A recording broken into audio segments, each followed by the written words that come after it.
नमस्कार दोस्तों, मैं हूं दीपक उपाध्याय और आप देख रहे हैं द दीपक उपाध्याय शो।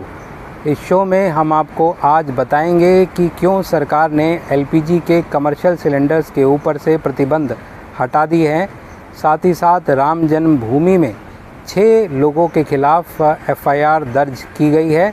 और प्रधानमंत्री नरेंद्र मोदी को जो बुलावा आया है ईरान से, उस पर सरकार क्या रुख कर सकती है। और एक और महत्वपूर्ण खबर पर चर्चा करेंगे जिसमें कनाडा ने पहली बार जो कनिष्का बॉम्ब ट्रेजेडी हुई थी उसमें माना है कि इसमें खालिस्तान से जो टेररिस्ट थे उन्होंने बम इसमें विस्फोट किया था। तो सबसे पहले शुरुआत करते हैं आपके और हमारे जो रसोई गैस से संबंधित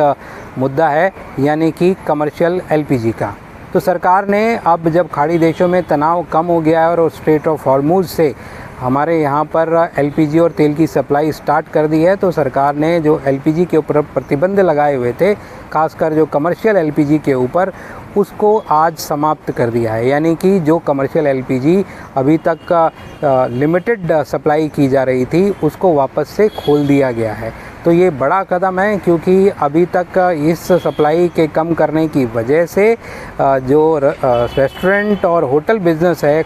उन पर खासा प्रभाव पड़ा था, क्योंकि उनको जो कमर्शियल गैस नहीं मिल रही थी और इसी वजह से वो अपने होटल्स और जो रेस्टोरेंट है या फिर जो रेडी पटरी लगाने वाले हैं, जो खाने का स्ट्रीट फूड जो है, उसके धंधों पर काफ़ी असर पड़ गया था और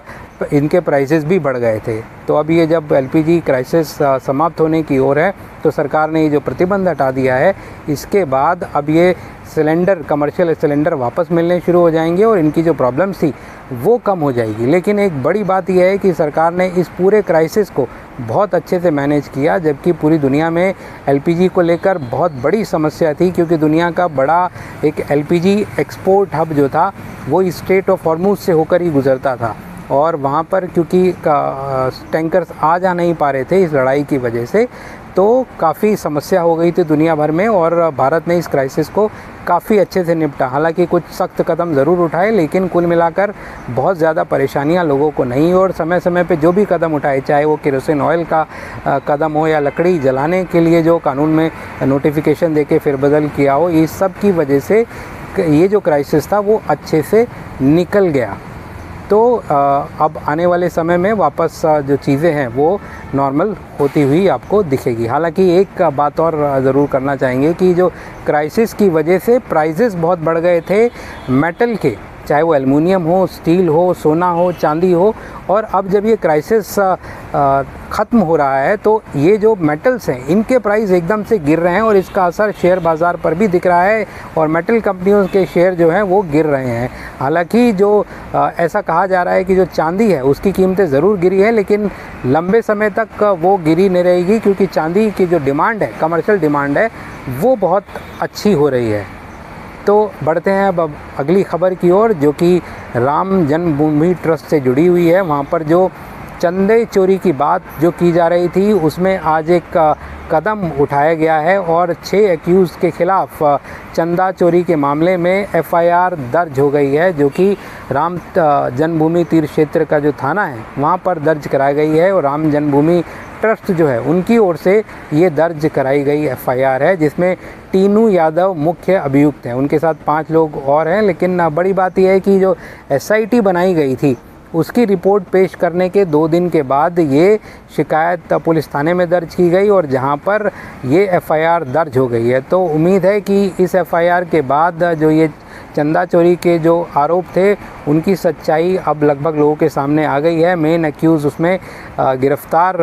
हो गए हैं, उनके खिलाफ एफआईआर हो गई है। तो उम्मीद है कि अब ये जो सिस्टम था, जो ये चंदा गिनने का, चंदा आने का और उसको बैंक और बाकी जगह जमा कराने का जो सिस्टम था, उसको थोड़ा और अच्छा किया जाएगा, ताकि ये जो प्रॉब्लम है इसको दूर किया जा सके और लोगों का जो विश्वास है इस पूरे सिस्टम पर वो दोबारा स्थापित हो। और ये इसलिए भी ज़रूरी था क्योंकि ये 500 साल की लड़ाई के बाद राम जो मंदिर हैं उसका निर्माण हुआ है, और ऐसे में अगर कोई भी आरोप लगता है इस विषय पे तो वो लोगों की भावनाओं को बड़ा ही उद्वेलित कर देता है। देश में भी ऐसा हो रहा था, लगातार लोग हर जगह इसी विषय पर बात कर रहे थे, इसी बारे में चर्चा हो रही थी कि ये चंदा चोरी हुआ कैसे। तो उम्मीद है भी ये चंदा जो चोरी हुआ था वो वापस मिलेगा भी, और आने वाले समय में इसको लेकर कोई अच्छा सिस्टम क्रिएट भी किया जाएगा, बनाया भी जाएगा।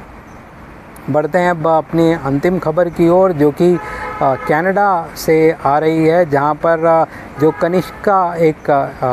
प्लेन था उसमें खालिस्तानियों ने 1984 में बम विस्फोट करके उसको उड़ा दिया था और 300 से ज़्यादा यात्रियों की मौत उसमें हो गई थी। लेकिन आज तक भी कनाडा की सरकार ने इसे टेरर एक्टिविटी और खालिस्तानी एक्टिविटी नहीं माना था। ये पहली बार है कि जो कनाडा की इंटेलिजेंस एजेंसी है उन्होंने इस बात को कहा है कि ये जो था एक खालिस्तानी टेरर एक्ट था, जिसमें उन्होंने इस एयर इंडिया के